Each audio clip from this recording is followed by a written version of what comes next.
Hello everyone, welcome back to our channel commerce corner. जैसा कि आप सबको पता है, हम कर रहे हैं इश्यू ऑफ शेयर्स वाला चैप्टर, जिसमें हम शेयर इश्यू कर रहे थे, एट पार पर कर रहे थे, एट प्रीमियम पर कर रहे थे। उसके साथ साथ हमने ओवर सब्सक्रिप्शन भी पढ़ लिया है, और अगर कोई कॉल इन एरियर्स हो जाता है या कोई एडवांस में कॉल आ जाती है तो उसको कैसे एडजस्ट करना है वो सब हम पढ़ चुके हैं। आज हम बात करते हैं फोरफीचर ऑफ शेयर्स की। फोरफीचर से क्या मतलब है कि जैसे हमारी कंपनी है, शेयर इशू कर रही है। कल हम बात कर रहे थे कि हमारे जो कुछ शेयर होल्डर्स हैं वो अपनी पेमेंट नहीं करते हैं, जिसके कारण कॉल इन एरियर्स हो जाता है।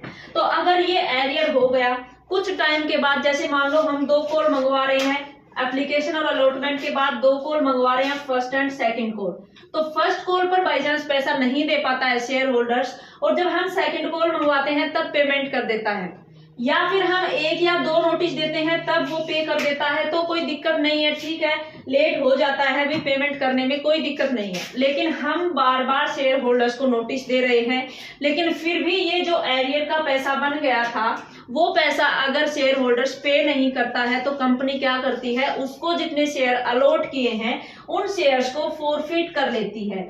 फोरफिट करने का मतलब एक तरीके से वो उन्हें जब्त कर लेती है। जब्त क्या करेगी, जैसे मान लो एक शेयर है 10 रुपए का, एक शेयर होल्डर्स ने हमारे 100 शेयर खरीद रखे थे।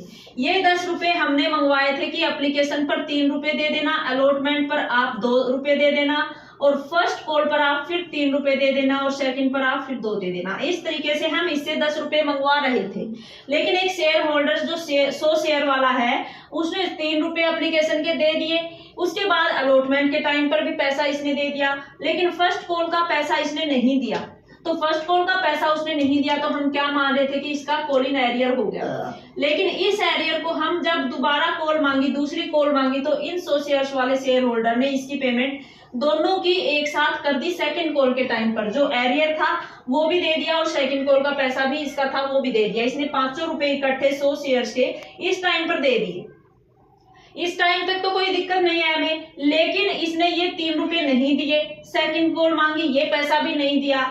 उसके बाद भी हमने नोटिस भेजा इसको, लेकिन इसने ये 5 रुपए जो बचते थे ये पे ही नहीं किए। अब ये तो पे नहीं किए, इनका तो हम कुछ नहीं कर सकते। नोटिस दे रहे हैं बार बार, फिर भी अगर शेयर होल्डर्स पे नहीं कर रहा है तो हम क्या करेंगे, इसने जो 5 रुपए पहले पे कर लिए थे, इन 5 रुपयों को हम क्या कर लेंगे, फोरफिट कर लेंगे, और इस शेयर होल्डर्स की जो ओनरशिप थी हमारे इन 100 शेयर्स पर, उस ओनरशिप को हम खत्म कर देंगे। हमारी कंपनी इन्हें अपने कब्जे में ले लेगी, जब्त कर लेगी इन्हें। तो यही होता है हमारा फोरफीचर। अब ये शेयर हमारी कंपनी ने फोरफिट कर लिए, तो अब हमें क्वेश्चन में क्या करना है कि इन फोरफीचर ऑफ शेयर्स की जनरल एंट्रीज करनी है। कैसे हम अपने रिकॉर्ड्स में अब इनको दिखाएंगे, हमें आज ये सीखना है। तो फोरफीचर की जो एंट्री होगी, सबसे पहले तो क्या होगी कि जितने भी हम शेयर फोरफिट कर रहे हैं वो टोटल शेयर्स कितने थे और कितना रुपए का एक शेयर हमारी कंपनी ने इश्यू किया था वो देखते हैं। उससे जैसे उस शेयर्स की जितनी भी कैपिटल बनती है, टोटल कैपिटल जो है हमारी बेसिक ड्यू है अभी तक। जैसे मान लो अभी हम एग्जांपल में बात कर रहे थे कि एक शेयर होल्डर उसके पास 100 शेयर है और 10 रुपए का उसका शेयर है, उसमें से हमने 4 हिस्सों में मांगा था कि 3 उसके एप्लीकेशन के, 2 अलॉटमेंट के, 3 फर्स्ट कॉल के, 2 फाइनल कॉल के, ऐसे पैसा हमने उससे मांगा था। अब टोटल जो शेयर कैपिटल आप दिखाओगे, टोटल शेयर कैपिटल उस शेयर होल्डर्स की कितनी हो गई, 100 शेयर थे उसके पास और 10 रुपए का था, तो 1000 रुपए से इसको एक बार डेबिट करोगे आप शेयर कैपिटल को, ठीक है। उसके बाद हमें क्या करना होता है कि हम क्या करेंगे, हमारा पैसा देखो, हमने माना एग्जाम्पल में कि ये पैसा अभी इसका नहीं आया है, सिर्फ इसका कितना पैसा आया है, 5 रुपए आया है एप्लीकेशन एंड अलॉटमेंट का, एप्लीकेशन का आया है और अलॉटमेंट का आया है। इसके बाद ये कॉल मांगी थी हमने, तो इनका पैसा इसने नहीं पे किया। अब हम क्या करते हैं, शेयर फोरफिट अकाउंट को हम क्रेडिट करते हैं, और शेयर फोरफिट अकाउंट में शेयर फोरफीचर जो होगा उस अकाउंट में हम क्या लिखेंगे कि जो हमारे पास पैसा पहले आ चुका है वो पैसा हम क्या कर लें, यहाँ फोरफिट कर लेंगे। कंपनी शेयर होल्डर्स के जितने पैसे उसके आ गए थे उन पैसों को जब्त कर लेगी। तो शेयर फोरफीचर अकाउंट में हम क्या लिखेंगे, जितना पैसा शेयर होल्डर्स पे कर चुका है, 5 रुपए कर चुका है, 100 उसके शेयर थे, 100 शेयर्स के 5 रुपए के हिसाब से जैसे मान लो यहाँ 500 रुपए फोरफिट हो जाते हैं। बाकी जो उसका बैलेंस बचता है, जो उसने पे नहीं किया है, वो हम यहाँ लिखते हैं। किस चीज का नहीं किया है? उसने शेयर फर्स्ट कॉल का नहीं किया है। और अगर तुरंत फर्स्ट कॉल के बाद तो अगर जब्त कर रहे हो तो सिर्फ फर्स्ट कॉल लिखो और टोटल इसका पेड अप अमाउंट वहां फिर 8 हो जाएगा यहाँ पर, क्योंकि हमने सिर्फ 8 रुपए मांगे, उसके तुरंत बाद हमने क्या कर दिया, इसका फॉरफिट कर लिया। लेकिन अगर हम क्या करते हैं कि एक मौका सेकंड कॉल के टाइम पर भी देते हैं कि हो सकता है सेकंड कॉल पर ये पे कर देगा, इस टाइम पर भी पे नहीं करता है, इसका मतलब हमने पूरे 10 रुपए मांगे हैं इससे, तो अब हमारी शेयर कैपिटल 10 रुपए से हुई है। और अगर 10 रुपए मांगने के बाद भी इसने जब पेमेंट नहीं की, उसके बाद हमने फॉरफिट किए हैं, फॉरफिट हमने किए 10 के 10 रुपए मांगने के बाद, तो हमारे फॉरफिट यहाँ जो एंट्री होगी दोनों कॉल की हो जाएगी, सेकंड कॉल की भी और फर्स्ट कॉल की भी। फर्स्ट कॉल पर इसका रुपया हो जाएगा 100 शेयर से 3 रुपए का 300, और सेकंड कॉल पर हो जाएगा इसका 100 शेयर्स का 2 रुपए से 200 रुपए। ये पैसा तो इसका एरियर बन रहा था, आया नहीं, ये तो हम लेकर नहीं आ सकते, एरियर ही बन गया, देना ही नहीं चाहता शेयर होल्डर, पे ही नहीं कर रहा है, इसी कारण हम फॉरफिट कर रहे हैं। और शेयर फॉरफिचर अकाउंट में क्या जाएगा? फॉरफिट आप किसको करोगे? जो पैसा तुम्हारे पास आ चुका है उस पैसे को करोगे। तो यहाँ फॉरफिट अकाउंट में हम ये लिख देंगे, टोटल हमारे पास जितना पैसा आ गया, और ये शेयर इसकी टोटल अमाउंट जो है, सो टोटल कैपिटल बनती थी वो 10 रुपए के हिसाब से 100 शेयर्स की बनती थी, वो हम डेबिट कर देंगे। ये तो है, जैसे मान लो 10 रुपए का शेयर है, हमने 10 पर ही इश्यू कर रखा है, इट मींस एट पार पर इश्यूड था ये शेयर्स। लेकिन हमने कल पढ़ा था कि कंपनी किस पर भी इश्यू कर सकती है, प्रीमियम पर भी इश्यू कर सकती है। तो फॉरफिट वाले जो क्वेश्चन आते हैं, मेन जो फाइनल क्वेश्चन पेपर में हमारे आएंगे, वो मोस्टली क्या करते हैं, प्रीमियम वाले क्वेश्चन पूछते हैं कि प्रीमियम पर अगर इश्यू है शेयर और उसके बाद फॉरफिट किया गया है तो हमें क्या करना होता है। तो अब प्रीमियम पर जब इश्यू है तो मानो देखो हम क्या कह रहे हैं, 10 रुपए का 100 शेयर्स है, 10 रुपए का एक शेयर था, इसमें हम अब एक चीज और ऐड करते हैं कि 2 रुपए हमारे प्रीमियम के भी शामिल हैं, और ये 2 रुपए प्रीमियम के हम मंगवा लेते हैं अलॉटमेंट पर एक बार, ठीक है। अलॉटमेंट पर हम क्या करते हैं, 2 रुपए इसका टोटल अलॉटमेंट का था वो, और 2 रुपए जो प्रीमियम है हमारा वो भी अलॉटमेंट पर मंगवाते हैं, 4 रुपए मंगवा रहे हैं अलॉटमेंट पर। तो प्रीमियम पर जब शेयर इश्यू किया जाता है तो क्या दिक्कत आती है हमारे सामने, सबसे पहले कि जैसे शेयर कैपिटल है, डेबिट कर रहे हो, ये तो सिर्फ 10 रुपए से ही करोगे, यहाँ भी 10 रुपए कैपिटल में हम कौन सा पैसा लेकर जाते हैं, जो उसकी फेस वैल्यू रहती है शेयर की, वही लेकर जाते हैं। हमने पीछे क्वेश्चन किए उनमें भी यही किया है कि जो प्रीमियम वाला रुपया है उसके लिए अलग से सिक्योरिटी प्रीमियम अकाउंट हम खोलते हैं, सिक्योरिटी प्रीमियम रिजर्व अकाउंट अलग से खुलता है इसका, और ये हमारा कैपिटल अकाउंट है। तो 10 रुपए इसके यहाँ आएंगे, जो टोटल हमारे 100 शेयर है इसका 10 रुपए से तो कैपिटल में आएगा, और 2 रुपए से हमारा कहाँ चला जाएगा, सिक्योरिटी प्रीमियम में चला जाएगा। लेकिन ये सिक्योरिटी प्रीमियम अकाउंट हमें कब दिखाना होता है, कब अलग से खोलना होता है। जैसे मान लो अगर हमारा क्वेश्चन ऐसे है कि 10 रुपए का एक शेयर था, 2 रुपए प्रीमियम है, 100 शेयर्स थे हमारे पास, और इसी तरीके से हमने डिस्ट्रीब्यूट कर रखा था टोटल अमाउंट को शेयर्स की 10 रुपए, जैसे हम 3 रुपए अब मंगवा रहे थे एप्लीकेशन पर, 2 रुपए अलॉटमेंट प्लस 2 रुपए प्रीमियम अब मंगवा रहे हैं। तो हमें क्वेश्चन में सिर्फ ये देखना होता है कि ये जो प्रीमियम वाला पैसा शेयर होल्डर्स ने पे किया है या नहीं किया है। अगर इसने पे कर दिया हो, जैसे अभी हमारा ऊपर वाला क्वेश्चन था, अभी हम जो एग्जांपल सिंपल एट पार पर जो कर रहे थे उसमें क्या कह रहे थे कि 3 और 2 5 ये रुपए शेयर होल्डर्स ने पे कर दिए हैं, फर्स्ट और फाइनल कॉल के अभी पे नहीं हुए हैं।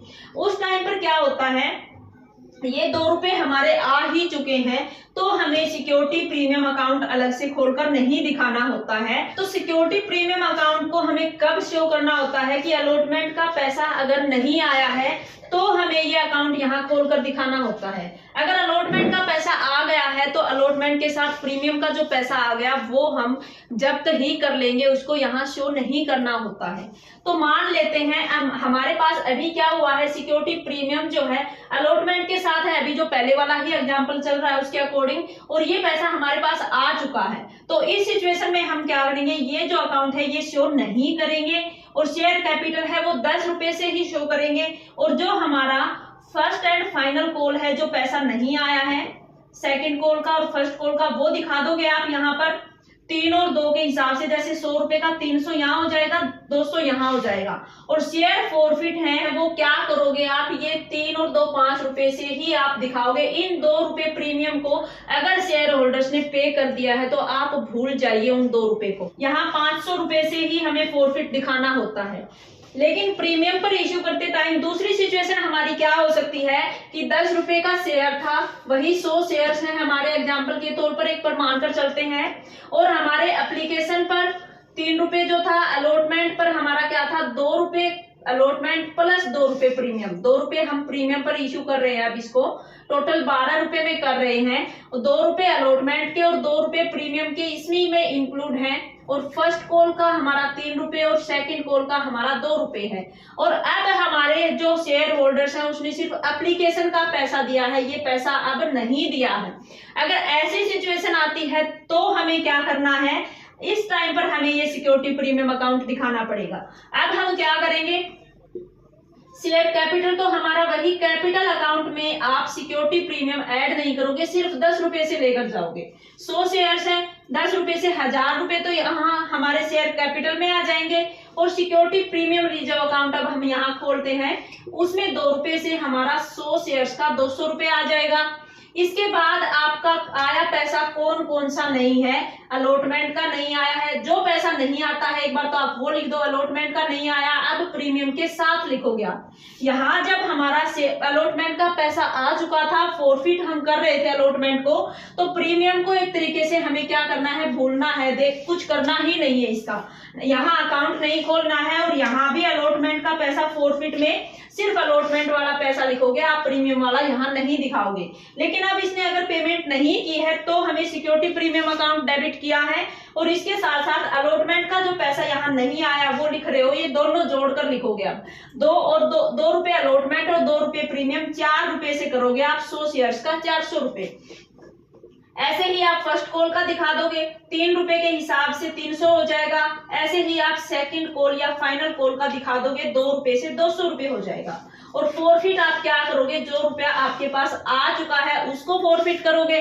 तो इस शेयर होल्डर्स ने कौन सा रुपया पे किया है, हम कह रहे हैं कि सिर्फ एप्लीकेशन का दिया है, तो सिर्फ 3 रुपए इसने भेजे हमारे पास, तो 100 शेयर्स के 3 रुपए के हिसाब से 300 रुपए को आप क्या कर लोगे, फोरफिट कर लोगे। ये करना होता है हमें शेयर फोरफिचर की एंट्री। ये डिफरेंस रहता है जब हम शेयर्स प्रीमियम पर अलॉट करते हैं और उन शेयर्स को अगर हमें फोरफिट करना होता है तो एंट्री में थोड़ा सा ये फर्क होता है कि अलॉटमेंट वाला पैसा अगर आपके पास शेयर होल्डर्स ने भेज दिया है तो उस टाइम पर हमें प्रीमियम अकाउंट नहीं दिखाना होता, लेकिन शेयर होल्डर्स ने ये पैसा पे नहीं किया है तो यहाँ डेबिट में आप सिक्योरिटी प्रीमियम अकाउंट को खोलकर दिखाओगे, सिर्फ ये फर्क होता है। अब कंपनी जब इन शेयर्स को फोरफिट करती है तो इन फोरफिट करके इन्हें अपने पास नहीं रखकर क्या कर देती है, दोबारा इन्हें इश्यू कर देती है, जिसे हम नाम देते हैं री इश्यू का। और री इश्यू करती है तो अब हम जैसे शुरू में हमने पढ़ा कि हमारी कंपनी जो है या तो एट पार पर शेयर इश्यू करेगी या एट प्रीमियम पर शेयर इश्यू करेगी। लेकिन अब क्या है कि जब फोरफिट किए हुए शेयर है उनको री इश्यू करने की बात आती है तो री इश्यू हमारी कंपनी डिस्काउंट पर भी कर सकती है। ये बात आपको याद रखनी है, जो 1 नंबर के क्वेश्चन आते हैं उनमें कई बार पूछ भी लेते हैं। जनरली अगर पूछा जाए कि कोई कंपनी डिस्काउंट पर शेयर इश्यू कर सकती है या नहीं कर सकती तो आपका आंसर होगा कि वो नहीं कर सकती। लेकिन जब्त किए हुए शेयर्स को जब री इश्यू करने की बात आती है तो उस टाइम पर वो डिस्काउंट पर इश्यू कर सकती है। लेकिन ये डिस्काउंट कितना दे सकती है, इतनी अमाउंट उसने फोरफिट कर रखी है। जैसे फोरफिट इसने 3 रुपए किए हैं, जैसे पिछला एग्जाम्पल था हमारा, उसमें 3 रुपए अगर एप्लीकेशन के फोरफिट कर रही है तो मैक्सिमम 3 रुपए ही ये डिस्काउंट के दे सकती है। इट मीन्स 10 रुपए का शेयर है, आप 3 रुपए फोरफिट कर चुके हो तो इस शेयर्स को आप 7 रुपए तक तो इसको री इश्यू कर सकते हो। लेकिन अगर 6 रुपए पर करने की बात आती है तो कंपनी से 6 रुपए पर इश्यू नहीं करेगी। अब ये री इश्यू जब हम करते हैं तो एंट्री क्या बनेगी, इश्यू करने की जैसे पहले एंट्री थी, आप एप्लीकेशन भेज रहे थे, एप्लीकेशन का पैसा आपके पास आ रहा था, वैसे ही बैंक अकाउंट में आपका री इश्यू के टाइम पर पैसा आएगा जितने रुपए में आप इश्यू करते हो। पिछले जो हमने एग्जांपल लिया उसमें 10 रुपए का शेयर्स था और 100 शेयर हमारे थे। अब इन 100 शेयर्स को हमने जब्त कर लिया और अब इन्हें दोबारा इश्यू कर रहे हैं, तो अगर 10 रुपए में कर रहे हैं तो 10 रुपए के हिसाब से बैंक में पैसे आ जाएंगे। अगर इसको 8 रुपए में इश्यू कर रहे हो तो 8 के हिसाब से आएंगे, और इसको भी आप प्रीमियम पर कर सकते हो। अगर 12 में कर रहे हो तो 12 रुपए के हिसाब से यहाँ पर पैसे आ जाएंगे। अब एक बार मान के चलते हैं हम कि अपने शेयर्स को 10 रुपए में ही हमने री इश्यू कर दिया, तो जब 10 रुपए में री इश्यू कर दिया उस टाइम पर आपकी क्या एंट्री होगी, बैंक अकाउंट डेबिट करोगे, टू शेयर कैपिटल कर दोगे। जैसे हम शुरू में अपने शेयर इश्यू कर रहे थे, एप्लीकेशन के पैसे मंगवा रहे थे, तो हम क्या कर रहे थे, bank account debit to share application, और एप्लीकेशन अकाउंट को आप फिर एक बार क्या कर रहे थे, डेबिट करके उसको फिर कैपिटल अकाउंट में ट्रांसफर कर रहे थे। तो अगर इनको डेबिट और क्रेडिट को आपस में काट दिया जाता है तो हमारी एंट्री यही बनती है, bank account to share capital.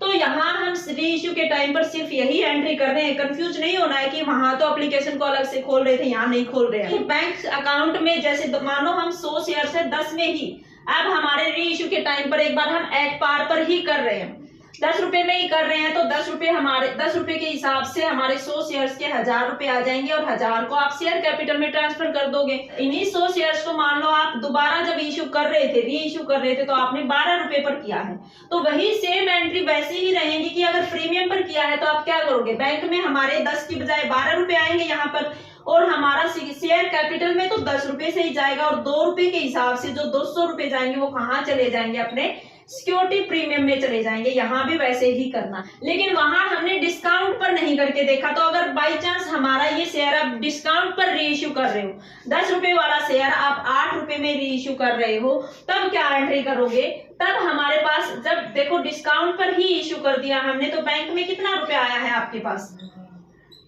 Bank में 8 रुपए ही आया है हमारा उस शेयर्स का, तो 100 शेयर्स का 8 रुपए के हिसाब से 800 तो हमारा बैंक में आया है, लेकिन उसकी एक्चुअल अमाउंट तो हमारी 10 रुपए ही है। शेयर कैपिटल में हम 10 रुपए के हिसाब से ही यहाँ लिखेंगे, और बाकी जो 2 रुपए है वो हमने क्या किया है, डिस्काउंट दिया है शेयर होल्डर्स को।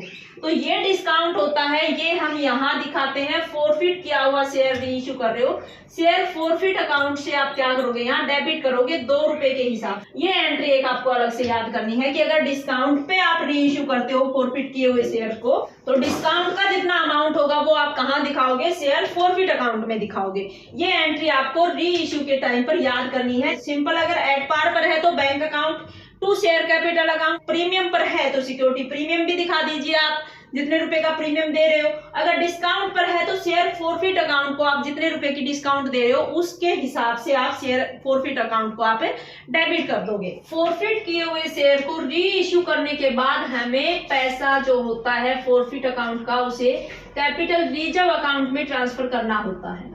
वो कैसे करते हैं हम, जो शेयर फोरफिट किए हुए हैं उनका पैसा हमें कहाँ ट्रांसफर करना होता है, कैपिटल रिजर्व अकाउंट में ट्रांसफर करना होता है।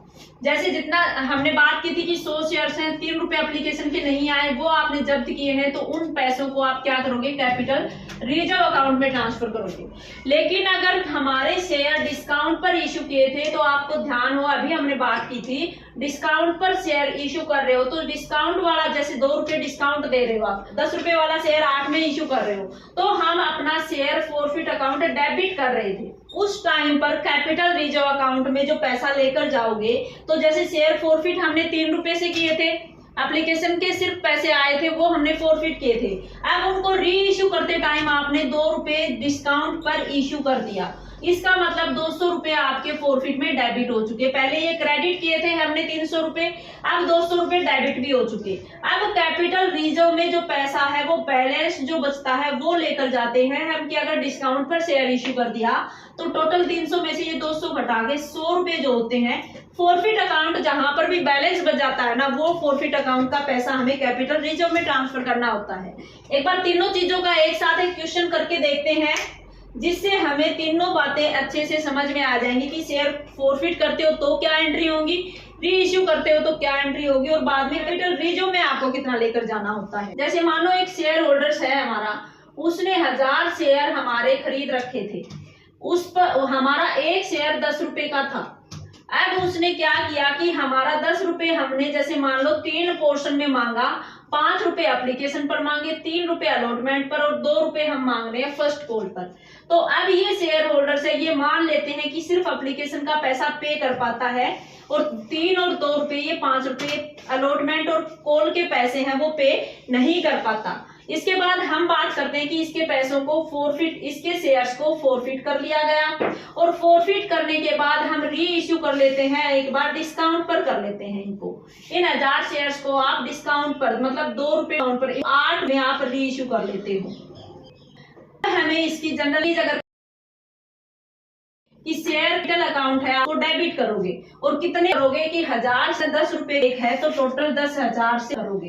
अब हम कौन सा पैसा लिखते हैं कि जो नहीं आया है आप लिख दो एक बार, अलॉट का नहीं बता रहा और फर्स्ट कॉल या कॉल एक ही कॉल है हमारी का नहीं आया, तो 1000 से 3 रुपए के हिसाब से रेंट का नहीं आया और रुपए के हिसाब से कॉल का नहीं आया।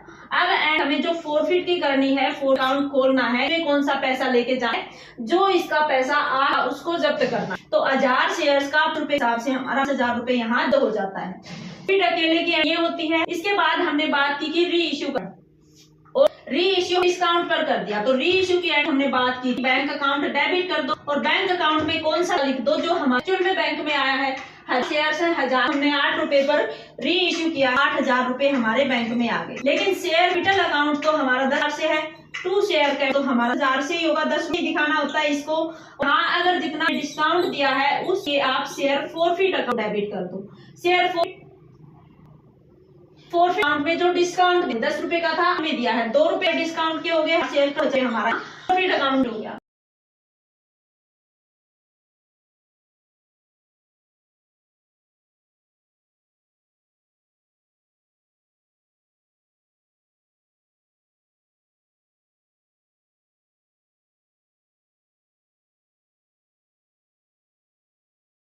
अब जो फोरफिट किया हुआ है, हम क्या बात कर रहे थे कि शेयर फोरफिचर अकाउंट को हम कहाँ ट्रांसफर करेंगे, टू कैपिटल रिजर्व अकाउंट में ट्रांसफर करेंगे। और रिजर्व अकाउंट में कौन सा पैसा जाएगा कि ये फोरफिट अकाउंट यहाँ क्रेडिट 5000 से है, लेकिन इसको डिस्काउंट में भी हम इसको पैसे को यूज कर चुके हैं, 2000 रुपए हमारा डेबिट है, इसको घटाकर लिखोगे।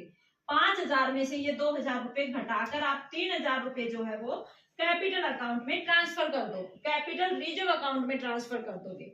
ये हमारा शेयर फोरफिट, री इश्यू एंड कैपिटल रिजर्व में पैसा ट्रांसफर करने से रिलेटेड आज हमने टॉपिक पढ़ा। और जो आपका फाइनल क्वेश्चन पेपर आएगा बेटा, उसमें सबसे ज्यादा इंपॉर्टेंट इस चैप्टर से ओवर सब्सक्रिप्शन में ही आपका फिर होगा कॉलिन एरियर, और कॉलिन एरियर होने के बाद कि पैसा अगर शेयर होल्डर्स पे नहीं करता है तो उसके शेयर्स को क्या किया जाएगा, फोरफिट किया जाएगा। और फोरफिचर का जो पैसा है फिर वो आपको अगर री इश्यू की भी कहेगा क्वेश्चन में कि री इश्यू कर दिया गया और कैपिटल रिजर्व में आपको कितना ट्रांसफर करना है, ये इस चैप्टर का मोस्ट इंपोर्टेंट टॉपिक रहने वाला है। 6 मार्क्स का एक क्वेश्चन आपको इस टॉपिक से ओवर सब्सक्रिप्शन और फोरफिचर वाला इकट्ठा एक ही क्वेश्चन आपको 6 मार्क्स का पक्का देखने को मिलेगा।